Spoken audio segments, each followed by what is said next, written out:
Have you ever wondered how some people can keep conversations going without making them awkward? But what if you're introverted or if you struggle with social anxiety? Can you still learn how to do this? Well, I've spent countless hours researching these questions. I listened to hundreds of conversations and studied the patterns of what worked and what didn't. And when I went out and tried them for myself, what I found was that yes, anyone can do this, and it doesn't require a lot of time or embarrassment to figure it out. You just need to have the right techniques. What if I told you that when you don't know what to say next, it's not because your brain is anxious, right? And it's not because your brain is broken. It actually means your brain is working better than a lot of other people. When you're in conversation, your brain is constantly thinking of responses you could say, but it's just getting stuck on finding what you should say. So next time you're stuck, I want you to remember these critical secrets. And the first one is this: be curious. When someone comes up and asks you, "Hey, how are you?" It's an invitation to what I call the conversational playground.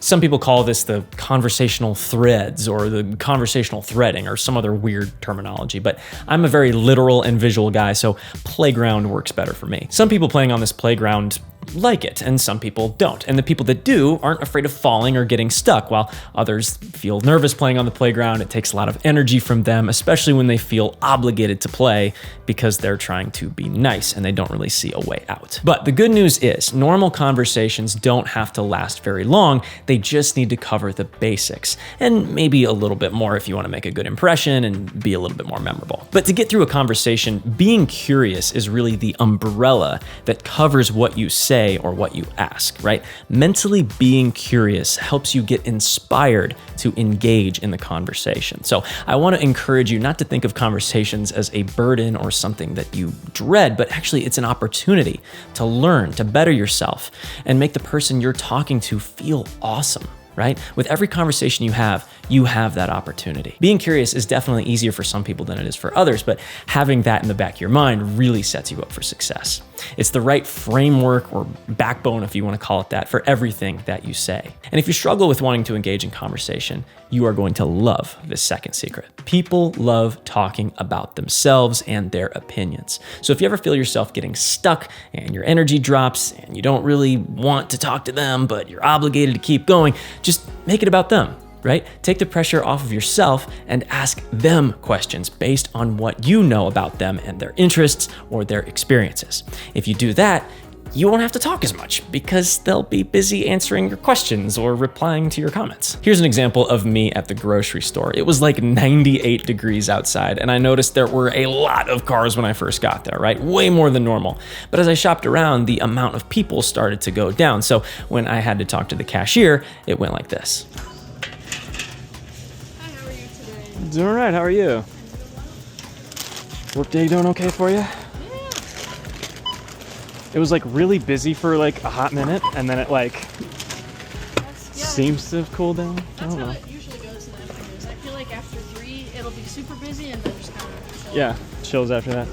I said cool down as if that's happening at all anywhere else in this world, but yeah. AC, so that's nice. Yeah, right. See? That's it. It wasn't perfect, but it wasn't super awkward either, right? You know, in this case, they were actually the ones that initiated the conversational playground by saying, "Hi, how are you today?" You know, that was the invitation, and I decided to go for it. You know, I grabbed the handle, which was my comment regarding the amount of people. And it was an invitation for them to give their input and to give their opinion, if they wanted to. The key is coming up with those initial questions to ask or comments to make to get the ball rolling. And that comes from being curious and focusing on them and their experiences. And if it's hard for you to come up with those comments, you just need to ask yourself a few questions internally first. Like, what don't I know about this person? Or maybe if you do know a few things about them, you could ask yourself, what's a question I could ask or a comment I could make based off of what I do know? Right? So in my example, I mentioned the amount of people that were there earlier. That was something that I previously noticed. And then in my head, I thought, man, you know, this person working here probably has to deal and had to deal with all those people recently. So my first question was related to their experience at work. I asked them, workday going okay so far? Because of how busy I noticed it was earlier. And if they're working their register, they would have noticed a change in the amount of people shopping. I also commented on the weather, which was kind of a dumb comment in my opinion, but it kept the ball rolling. Again, it doesn't have to be perfect. And in the end, they smiled and said, You are good to go. Thank you very much. Appreciate it. Yeah, you too. Which leads perfectly into the next secret. But it's important to note, when people share their thoughts and opinions with you, that makes them feel important. It makes them feel wanted, right? Like they're helping you. And that makes them feel good about themselves. And then it makes them feel good about you too. So the next secret is really listen and observe. Break the mold of what's expected so you can become memorable. And when they're talking, really listen to their words. Feel what they might be feeling, right? Ask them how they're feeling, or maybe state a feeling or experience you think they might be having. Like in my example, I made a comment about something I figured they may have noticed, like the amount of people shopping. Sometimes it's helpful to ask yourself, if you were them, going through whatever they're going through, how would you feel? If you were them, what would you have been experiencing all day today, right? What would you want to hear or be asked about that the average person may not have mentioned? Because when you think about it that way and you make comments or ask questions like that, the person you're talking to feels seen. They feel heard. They feel like, wow, finally, someone who gets me, someone who cares. I like this person, right? That's called empathy.